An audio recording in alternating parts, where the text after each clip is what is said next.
I had to raise my daughter alone, but 7 years later, she's not even inviting me to her wedding because her stepfather is better. So, her wedding gift is going to my niece, even if Rossy cries crocodile tears about it. Hello, everyone. My name is James Daniels. I'm 57 years old, and I'm at a crossroads with my 23-year-old daughter, Rossy. About 7 years ago, when Rossy was just 16, my wife Linda, who is 55, left us. She didn't say anything. She just left, just like that. I met Linda in college. I was 22 and she was 20. It was one of those typical love stories where we met at a party and instantly connected. She had an amazing laugh that lit up the room and a way of making everyone feel important. We dated for 3 years, and I proposed on a snowy night in a park. It was snowing lightly and she said yes with tears in her eyes. We were so happy back then. I truly thought we'd be together forever. We got married in a small ceremony with our close family and friends. Linda looked stunning in her white dress and I was the happiest man in the world. For the first few years, everything was great. We had our ups and downs, like any couple, but nothing we couldn't handle. We even bought a small house in a quiet neighborhood and turned it into our cozy home. Then Rossy came along, and everything changed. She was the most beautiful baby I'd ever seen, with her mother's eyes and my smile. Being a father was the best thing that had ever happened to me. I remember staying up late holding Rossy, dreaming about our future together. Linda was a wonderful mother at first. She went out of her way for Rossy and seemed genuinely happy, but as the years passed, things started to change. Linda became distant. She wasn't the vibrant, happy woman I married. She seemed unhappy, but whenever I tried to talk to her about it, she would avoid me or get defensive. I didn't know what was wrong with her, and she wouldn't tell me. We started arguing more and more. I'd come home from work, and she'd be in a bad mood, yelling at me for no reason. I tried to be understanding and supportive, but nothing I did seemed to help. I remember one day, about a year before she left, she told me she needed space. She said she felt trapped and needed time to figure things out. I was devastated, but I agreed to give her some space.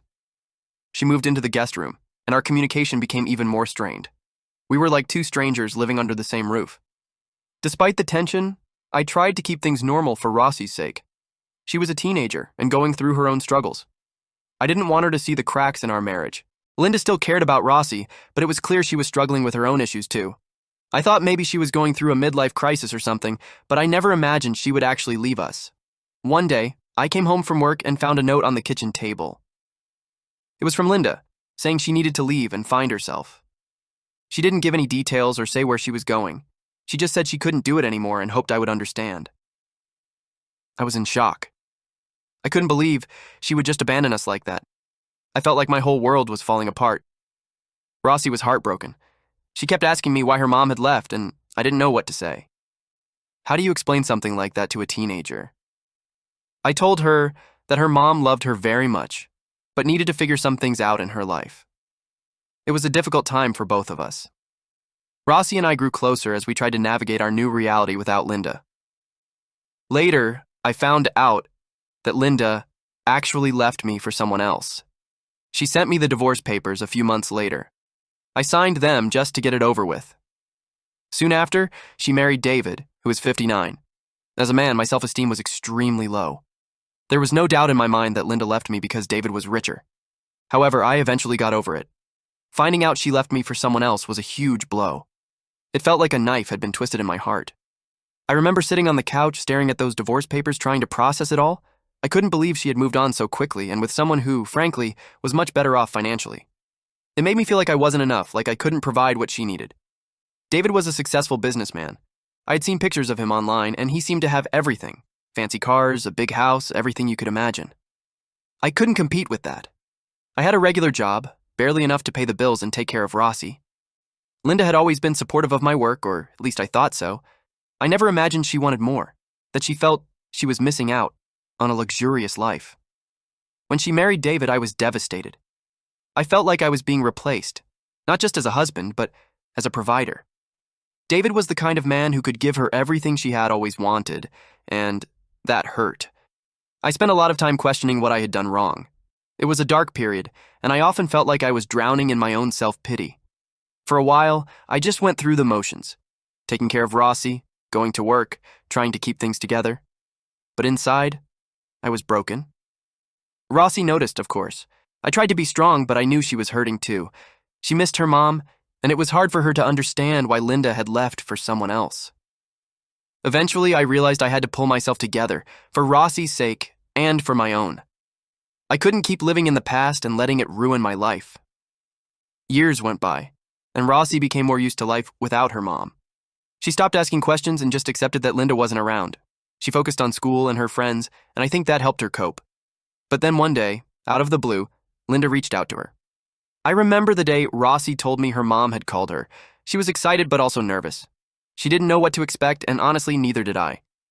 They started talking on the phone, and soon after, they met for coffee. Rossy didn't tell me much about their conversation. She seemed happy, but I could tell she was also cautious. She didn't want to get hurt again. I tried to be supportive, telling her it was good to have her mom back in her life. Deep down, however, I was scared. I didn't want Rossy to get her hopes up and then be disappointed if Linda decided to leave again. Over time, their relationship seemed to grow. They met up occasionally, and Rossy started mentioning her mom more often. She would tell me about their chats and the things they did together. It seemed like they were getting along well, and that made me happy.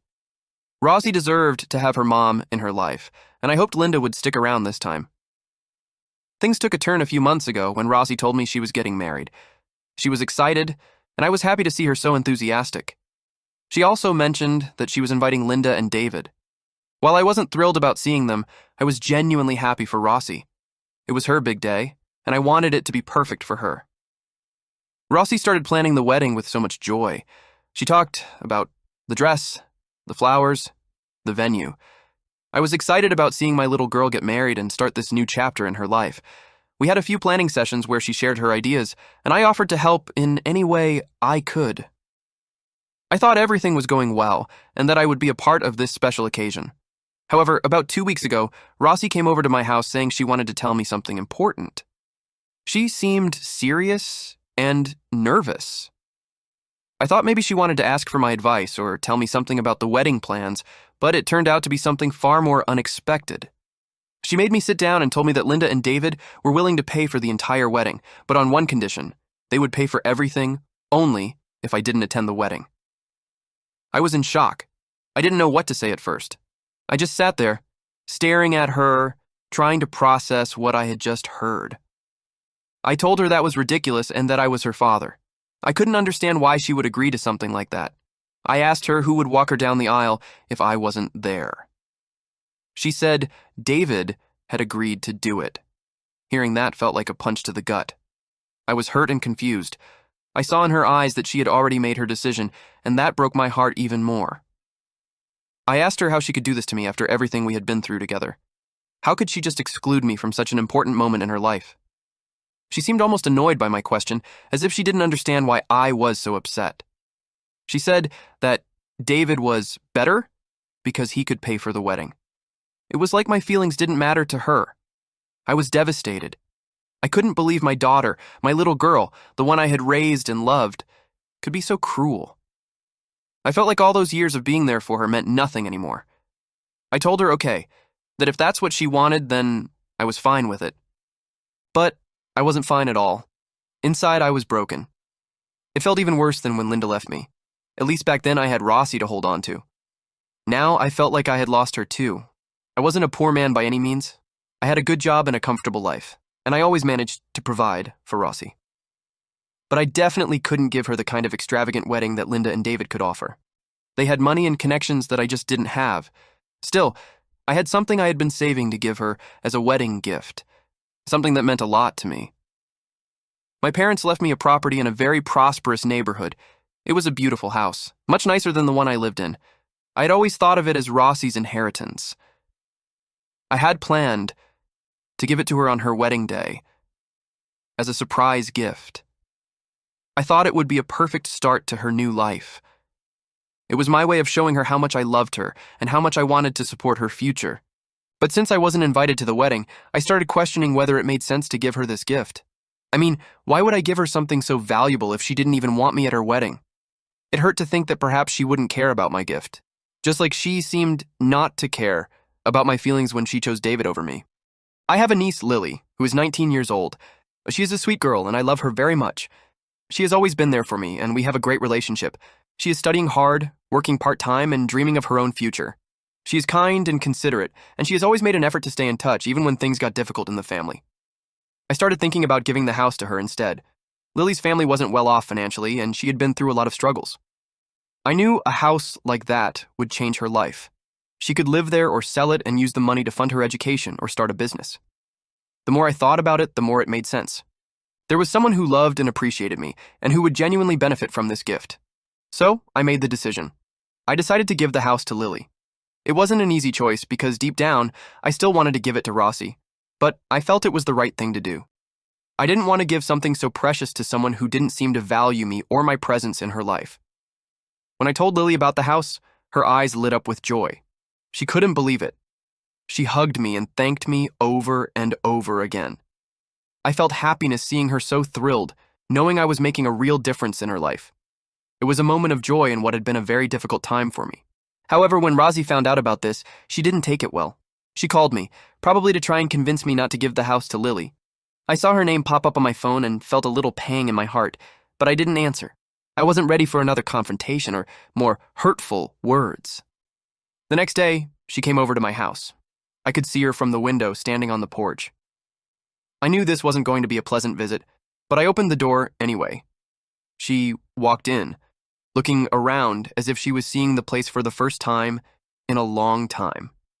It felt tense, and I could tell she was bracing herself to say something important. Rossy sat down on the couch and started talking. She said she heard about the house and how I was planning to give it to Lily. Her voice was calm at first, but there was a hint of something else under the surface. She said she was surprised and that she thought the house was for her. I felt like she was trying to guilt trip me, to make me feel bad for giving something valuable to someone else. She started to cry, or at least it seemed that way at first. Tears welled up in her eyes, and she looked at me with a sad, almost pitiful expression. She said she couldn't believe I would do something like that. That after everything, she deserved the house. She talked about how much it would mean to her and how it would be a way to start her new life with her husband. I felt like she was trying to manipulate me, using those tears to get what she wanted. But the more she talked, the more I felt like something wasn't right. Her tears seemed forced, like she was acting. She kept looking at me, waiting for a reaction, waiting for me to break down and give in to her demands. She said things like, "Dad, how could you choose Lily over your own daughter? And you don't love me." It was painful to hear, but I could see right through it. It was clear she was trying to use my emotions against me. Rossy talked about the wedding, how beautiful it was going to be, and how much having a house like that would mean for starting her new life. She said David and Linda were just trying to help her have the best start possible, and that I was being selfish by not supporting her dreams. She made it seem like I was the bad guy, like I was the one causing all the problems. It was hard to listen to because deep down I just wanted to make her happy. She kept crying and saying she couldn't understand why I was doing this to her. She tried to make me feel guilty about not being at her wedding and not being the one to walk her down the aisle. She said she missed me and wanted things to be like they used to be, but it didn't sound genuine. It seemed like she was saying anything she thought might make me change my mind about the house. She even said I could come to the wedding if I wanted to. It felt like a last-ditch effort to convince me. She presented it as if she was doing me a favor by allowing me to attend. But I told her I didn't want to go on with this anymore. I was tired of being manipulated and treated like an option instead of a priority. It wasn't just about the wedding or the house. It was about how I had been pushed aside and how my feelings had been ignored. Update 1. Thank you for your kind words. Your support really means a lot to me. I have some updates and things have taken quite an unexpected turn. After my last post, Rossy kept calling me and texting me, trying to get in touch. She also left voicemails, but I ignored them. I wasn't ready to talk to her, especially after everything that had happened. I needed time to heal and to figure out my own feelings. I thought maybe eventually we could have a real conversation, but I didn't want to rush it. However, things have changed drastically since then. Rossy is no longer getting married. It turns out she cheated on her fiancé, and he left her. I never expected something like that would happen. Apparently, her fiancé discovered them in the act. He came home earlier than expected one day and found Rossy with another man in their own apartment. I can't even imagine how devastating that must have been for him. He confronted them right then and there. The details are blurry, but from what I understand, he walked into the living room and saw them together on the couch in a very compromising position. It must have been a nightmare for him. I found out about this through a mutual friend who is still in touch with Rossy's circle. He called me one night and told me the whole story. He said he thought I should know, given everything that had happened with the wedding and the house. I was stunned. I didn't know what to think or how to feel. On one hand, I felt bad for Rossy because I knew this must be incredibly painful for her. On the other hand, I was also angry and disappointed. She had made such poor choices and hurt so many people, including herself. Hearing about what happened made me feel a lot of mixed emotions. I felt a deep sadness because, despite everything, Rossy is still my daughter, and I don't want to see her hurt. It also made me think about how things could have been if she had made different choices, if she had treated people with more respect and kindness. I ended up sending her a message, telling her I was sad to hear what had happened and that I hoped she was okay.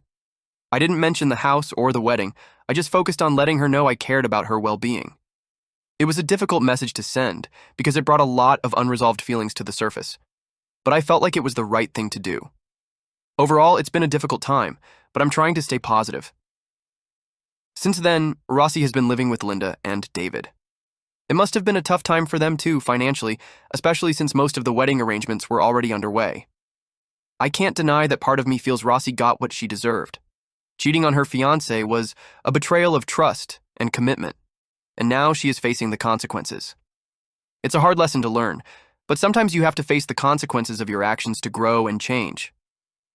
Thank you again for your support. It means a lot to have people to share this with. Update 2.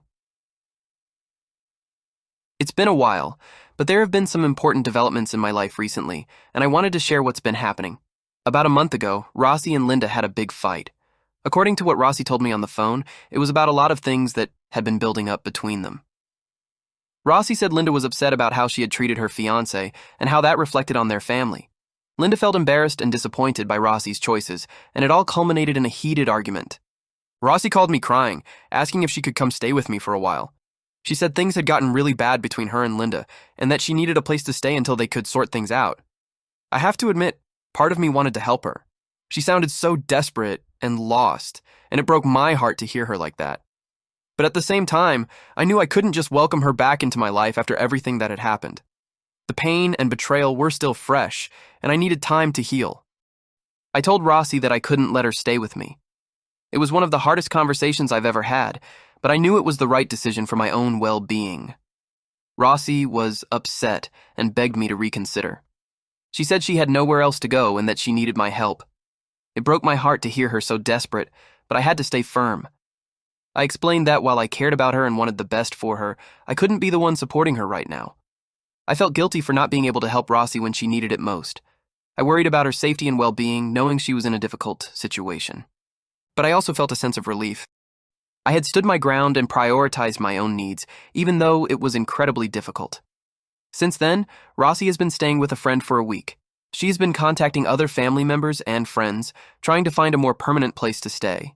It has been a difficult situation for everyone involved, and I hope she can find the support and stability she needs. As for me, I've been spending time with friends, pursuing hobbies that bring me joy, and reflecting on what I want for my future. It's a process, and there are good days and bad days, but I'm taking it one step at a time. I know some people might think I was too harsh for not letting Rossy stay with me. They might say that families should always support each other, especially in times of need, and while I understand that perspective, I also know that sometimes tough love is necessary. I need to set boundaries for my own emotional well-being, and that meant saying no to Rossy's request. Update 3. It hasn't been long since my last update, but there has been a new development I wanted to share with you all. A few days ago, something unexpected happened. Rossy walked into my house. She was able to do so because she still had the spare key I had given her a while back, just in case of an emergency before everything fell apart between us. When I got home from work, I walked into the living room, and there she was, sitting on the couch. I was surprised and at first didn't know what to say. I asked her what she was doing here, but she seemed determined and refused to leave. She said she had nowhere else to go and that she needed a safe place to stay. It was clear she was in a tough spot, but I wasn't prepared for her to just show up like that. I took a deep breath and tried to stay calm, but I also knew I had to set boundaries. I firmly told her that she wasn't invited into my home and that she needed to leave. I reminded her that I had already told her she couldn't stay with me before, and that hadn't changed. Rossy started arguing, saying she had nowhere else to go and that she needed my help. She begged me to let her stay, just for a while, until she figured things out. It was hard to see her like that, desperate and vulnerable. But I knew I couldn't let her manipulate me into letting her stay. As the conversation went on, she became more insistent and emotional. She tried to make me feel guilty, saying I was abandoning her when she needed me the most. It was painful to hear, but I had to stay firm. I told her that if she didn't leave voluntarily, I would have to call the police. After Rossy realized I was serious about not letting her stay, she gathered her things and left my house. I could see the disappointment and pain in her eyes as she packed. It was a difficult moment for both of us, but I knew I had to stick to my decision. A minute after she left, I heard the doorbell ring again. I hesitated to answer, but I saw it was Rossy through the peephole. She asked if she could at least come in to pick up a few things from her room. I didn't want to drag the situation out, so I agreed, albeit reluctantly. I waited downstairs while she went up to her room. It felt surreal, knowing she was in my house, even if it was just for a few minutes. Part of me wanted to talk to her and try to understand what was going through her mind, but I knew it wasn't the right time. About 5 minutes later, Rossy came back down with a small bag of her belongings and left. I know some people might think I should have let Rossy stay, or that I was too harsh in how I handled the situation. It's hard to navigate this, especially when it involves family and emotions are running high, but doing so would have reinforced her behavior. Update 4. Recently, some of my family members came across this Reddit thread and showed it to Rossy. She was upset that I had shared our family problems with strangers on the internet. She confronted me about it, expressing her anger and disappointment. She felt I had betrayed her by airing our private affairs on a public forum. I tried to explain to Rossy that I made the decision to share my story as a way to process my emotions and seek support from others who might have been through similar experiences. I told her I didn't feel I owed anyone an explanation for sharing my own feelings and perspective. As for Rossy, I have some positive news to share. She has managed to find an apartment, a small studio about 25 minutes away from my house. It's not far, but it's a step towards independence and stability for her. I'm happy that she is taking this step and finding a place of her own where she can start to rebuild her life. On a positive note, I took my niece Lily to my parents' old house to show her the new place. She was absolutely thrilled and happy about it, which made me really happy. Lily is currently in college, and I made her a promise that if she finds a job nearby after she graduates, she can move into the house right away. I haven't officially transferred the house to Lily yet, because there are some logistical details to sort out. I want to make sure everything is organized properly, and that she doesn't have to worry about taxes or other legal formalities associated with the property. It's important to me that she starts her new chapter in the house without any unnecessary stress. I also want to take a moment to express my gratitude to each and every one of you who has supported me during this difficult time. Update 5. It's strange that nearly 4 years have passed since I last posted here, but I wanted to do so because I'm really happy about Lily's wedding. Lily got married last weekend, and she married a man who seems to love and respect her, which is fine by me. I was invited to the wedding, so that was good. I didn't walk her down the aisle. That was her father. I won't lie, I would have liked to walk someone down the aisle, as I'll talk about Rossy later, but at the same time, her father, my brother, is a good father to her, and he deserves that honor. They are now living in the house that I left to her, and they are very happy. Many people had mentioned in some comments I was reading before doing this update that I could have moved into the house, but even though it was more beautiful and luxurious than the one I have, it's too big for just me alone and a bit far from my job. So, if I hadn't left it to Lily, I probably would have ended up selling or renting it. Luckily, the house went to someone who will make good use of it, and I don't need the money. Plus, she told me she plans on filling it with at least 3 kids, so that makes me really happy. As for Rossy, she got married to a different man than the one she was going to marry when I made my original post. I haven't been invited to the wedding, and obviously I didn't walk her down the aisle either. In the past few years, we haven't had much contact.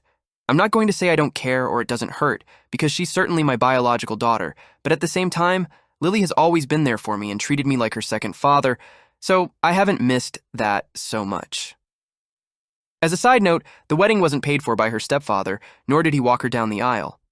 I guess that relationship is also somewhat broken, but I don't have any more details than that.